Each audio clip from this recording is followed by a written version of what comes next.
Hello, ladies, gentlemen, boys, girls, innies, outies, and of course the in-betweeners. My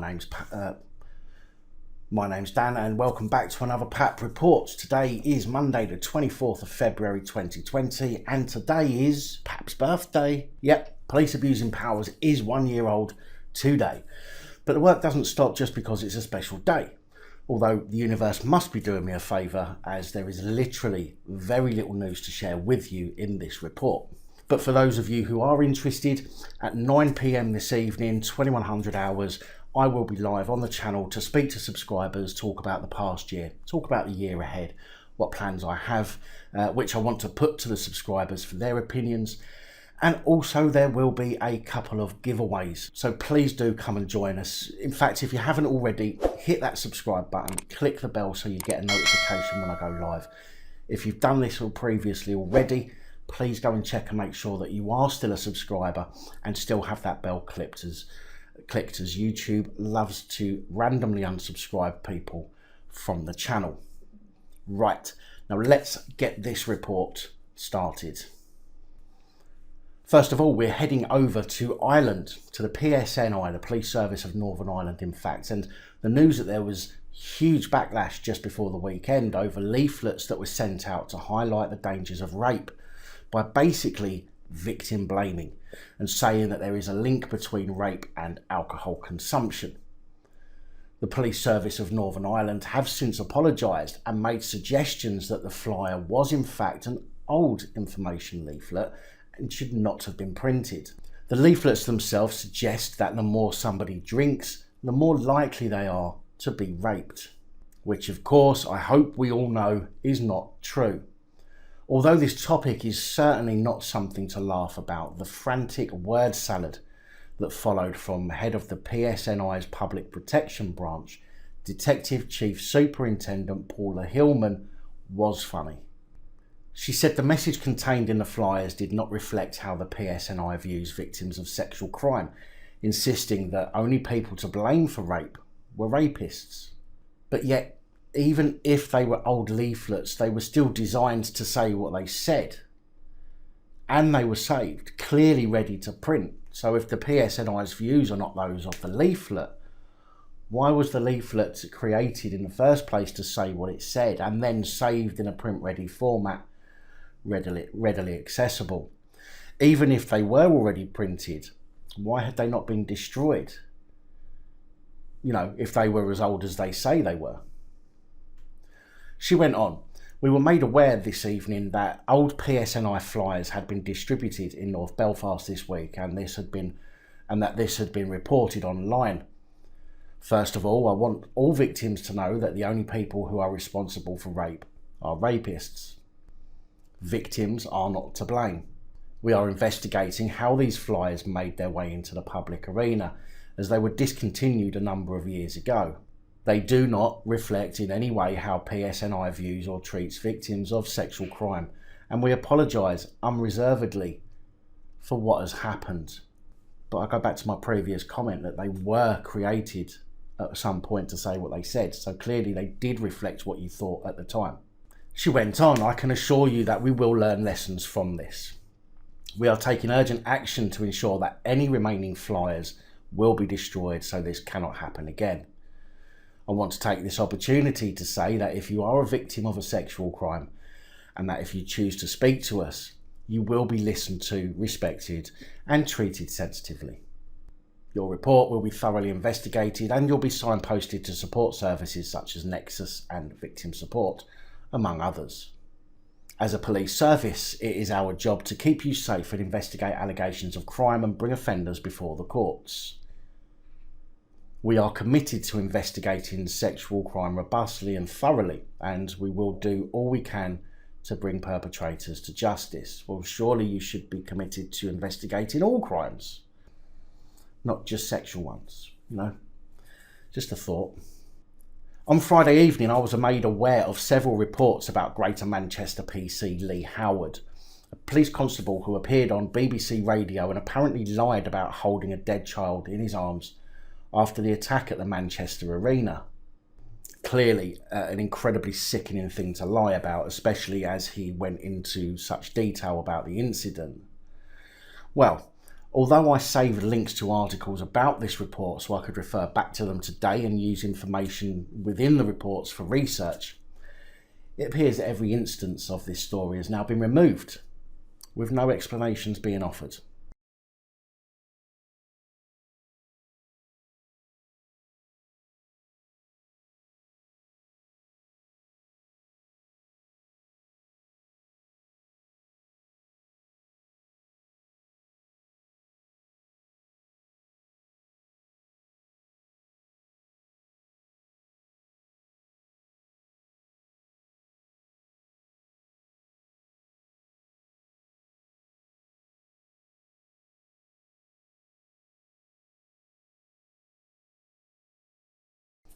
The Mirror, Liverpool Echo and the Manchester Evening News all published stories on Friday, but now, on Monday, they no longer exist, apart from the search results after their sites were scraped by Google bots.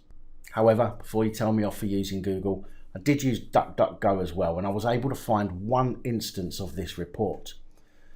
However, as there is only one instance of this story, it's difficult for me to confirm any or all of the information, so this following report is based on what has been indicated from a single outlet.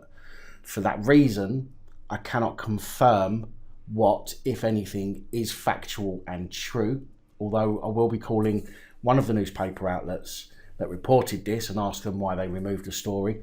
And also, as it appears to have been heard in Liverpool Crown Court, I'm going to give them a ring as well to see if I can find out any information. So stick around to the end of this report to find out what they had to say.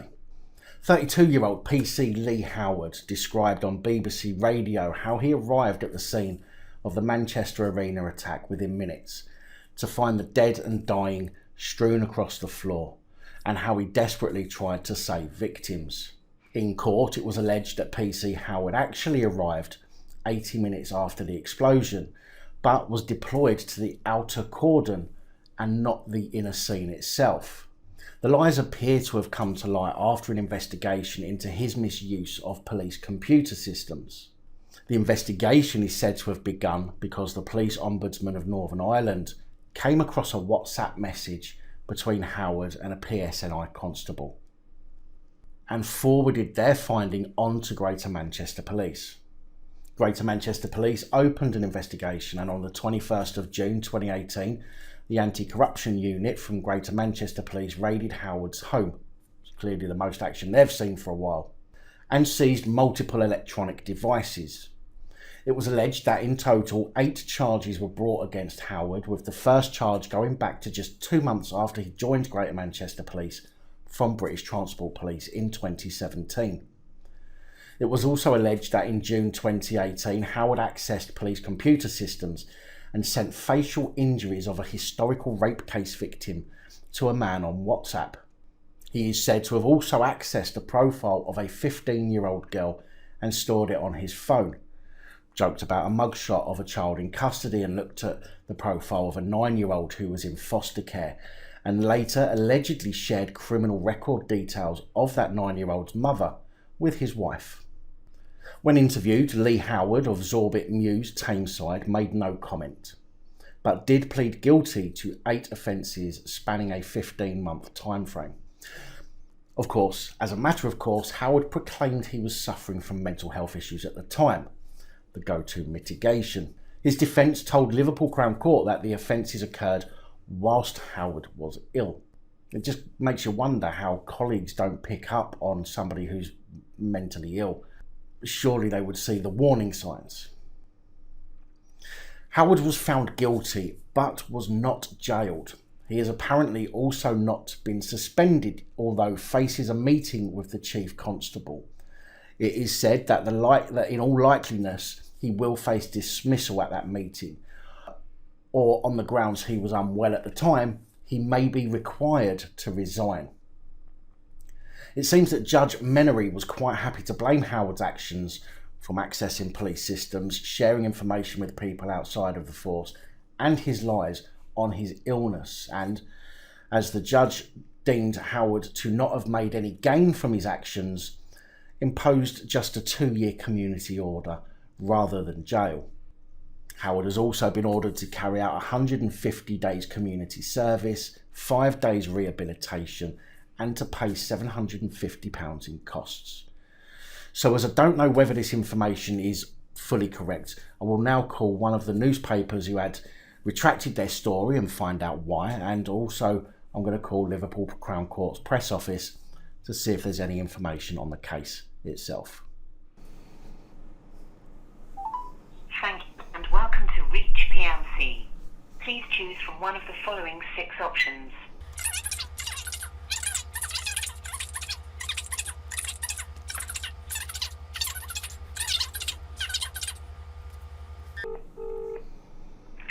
News desk. Hello, I wonder if you can help me. I was looking at an article in your paper on Friday that has now disappeared, and I'm just wondering why it may have been taken off. Well, if it was in the paper, how's it disappeared? Well, it was. I'm looking at it online. Well, this isn't online. 1 second. Sorry? Attitude. They're online. Hello there.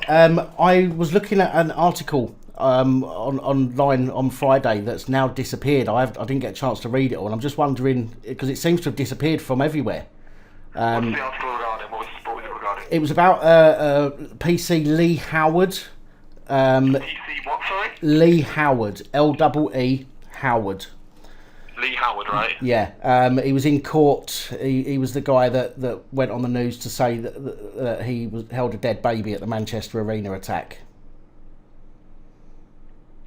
How old's the story? It was on Friday. Oh, okay. Lee Howard.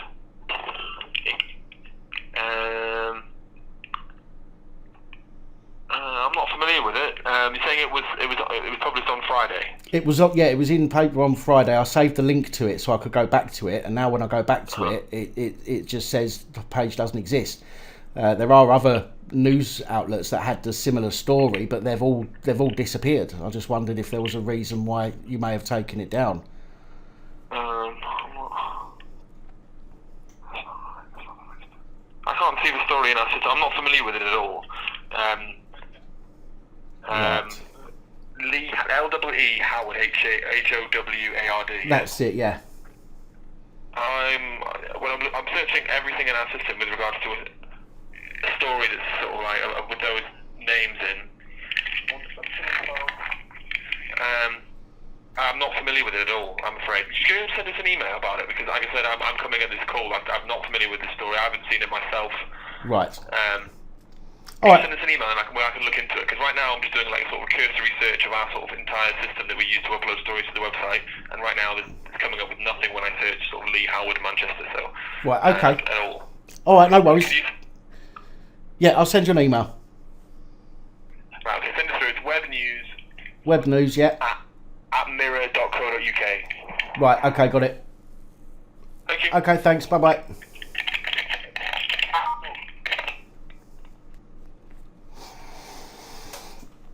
Well, isn't that strange? It's clearly there on the Google listings as you've seen a few moments ago. However, you know, a search of their system is bringing up nothing. So now I'm going to try Liverpool Echo. So that was the Mirror I've just tried. Now I'm going to try Liverpool Echo and ask them. But first of all, let me just double check the, make sure it was Friday and not Saturday. So either way it shouldn't matter, but let's take a look. Liverpool Echo 2 days ago, so it's Monday, so it's okay, Saturday, but still Monday, Saturday, Friday, Saturday, it should still be on their system. So let's check it out with Liverpool Echo.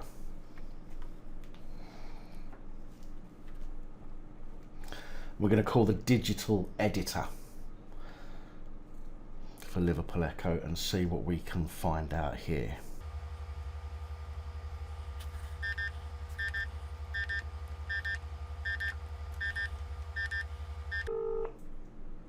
Sorry. Maria Breslin is not available. message at the tone. When you are finished, hang up or... I'm not going to leave a message. Well, there doesn't really seem to be any other number to call on. Although, let's try the crime reporter, because it was ultimately a crime, because he was in Crown Court. So let's see if he's got anything to say.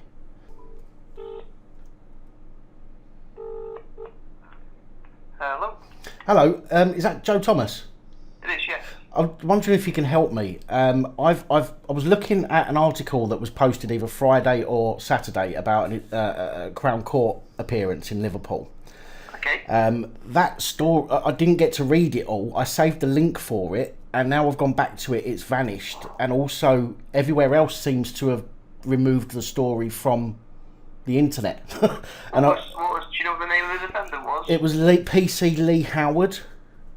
PC Lee Howard. Yeah. And what was it in connection with? It was to do with basically he apparently lied about holding excuse me for saying it, but a dead baby at the Manchester Arena attack. Right, okay, I see. Was it on the Echo that you read it? It was on the Echo online. Yeah, it's not a story I was involved in, although I am aware of it. So let me just see if I can find it online. Thank you. Is it showing in Google search that it's been scraped? For me, it's a sorry, we can't find the page you requested. Let me just have a look. Yeah, sorry. I don't know off the top of my head. Is the honest answer. Right. I'm just having a look and see if any others. Yeah, the MEN have taken it down. Yeah, they all seem to take it down. I wonder if it's the type of thing that's. I wonder if it might have been a legal restriction or something like that. That's only been found out about retrospectively because looking at it. Do you know if the story itself? Do you know if it came? Was it him being prosecuted? Yes, it said. Or did it come out as part of the current Abedi hearings that are also linked? From what I remember reading, and again I didn't read all of the article, but I sort of glanced over it. But apparently he was given a sentence, so I would assume from that the it sounds like it would have been a separate hearing. I'm trying to look down the Mirror taking it down.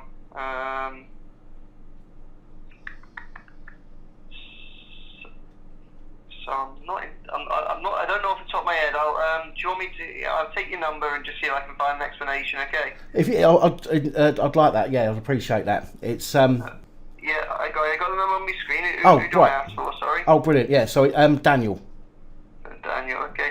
I imagine this is me guessing rather than anything else, but there are hearings in relation to the Arena tragedy that are going on separately to this with Salman Abedi's brother. Right. And my guess might be that people have reported on the separate hearing in relation to Howard, and then following that there might have been a suggestion that reporting on that might prejudice the Abedi trial because there might be some details that are sensitive in it. Right, I understand. Yeah. That sounds to me like the most likely thing, but I'll try to find out for you. Okay. Thank you. I'd appreciate that. Yeah, it's very kind of you.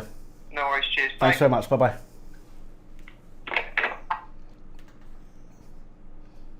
Okay. So now, obviously, time to call the Crown Court and find out if there is any reporting restrictions or anything like that. Because if there is, I'm going to have to go back, and what you've just heard isn't what I said originally. So we'll see what happens there. Welcome to Liverpool Crime Centre. Please listen to Crime the following Centre? options. If your inquiry relates to payment of fines...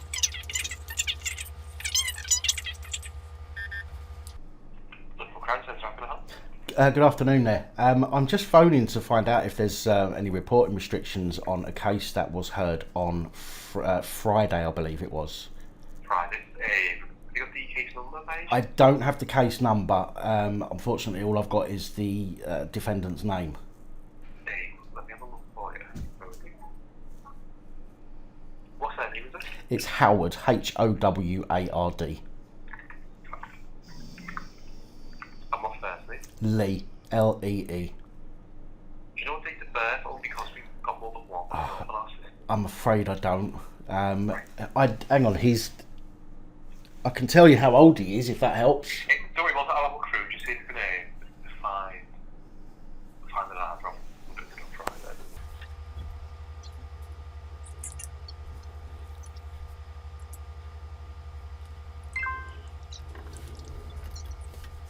Right, I'll have a look for you now. I'll have to look through the call log see if we can find it. Thank you. And how big the call log is, kind of how accessible the information is.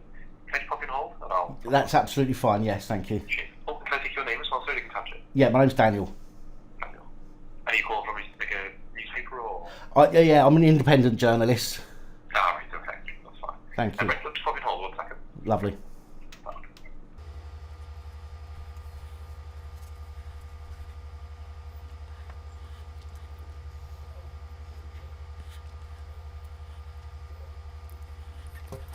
Hello. Hello? Hi, thanks for your call. That's all right. Confirmation of any report restrictions on this case. Right, okay, well, would you be able to, because I believe there was 8 charges, I was wondering if you'd be able to tell me what those charges were? Right, you'd have to write into us for that because we'll be able to confirm with the telephone. Right. If I give you our email address, would you be able to email it straight away to us or not? Yes, I can do that, yeah. Yeah, so if you email, best one to use would be so it's Customer, yeah. inquiries Yeah. Liverpool Crown Court at justice gov.uk. God, that's it. We'll have a look at it as soon as we can and get that across to you. Lovely, thank you very much. Alright, Thanks now, bye-bye. Cheers, thanks.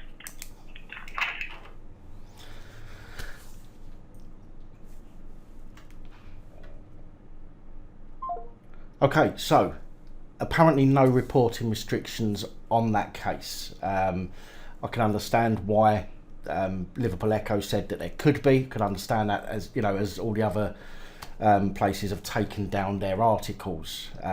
However, as I said at the beginning of that second article there, that second report, is I could not confirm the details of it because I could only get the details from one outlet for this particular report. But obviously the newspapers don't know why the articles have been taken down. Crown Court says there's no reporting restrictions. I will follow this up. I will send an email this evening or tomorrow, and we'll see if we can get an idea on what the actual charges were and what the full outcome of the case from the court itself, rather than from a just one online media, so-called media outlet. So we'll come back to that. Anyway, that's all I have for you today. Please like, share, comment and subscribe. Let me know your thoughts, as I know many of you will. Don't forget, 9 PM tonight, we're going to be live. I look forward to seeing you there. And until next time, stay safe, look after each other, film the police and other officials. Good night, all. Thank you for taking the time to watch this video. If you like the content and you'd like to help support the channel, you can do so. In the description of every video there are some links to ways that you're able to help support the channel so I can continue putting out content. If you're unable to help us in that way, hit that subscribe button up the top there. If you haven't already, become a subscriber. That is support enough. Share the videos, comment, like, it all helps. If you're looking for something else to watch, up top there is my latest video. Down the bottom there is a video that YouTube recommends for you.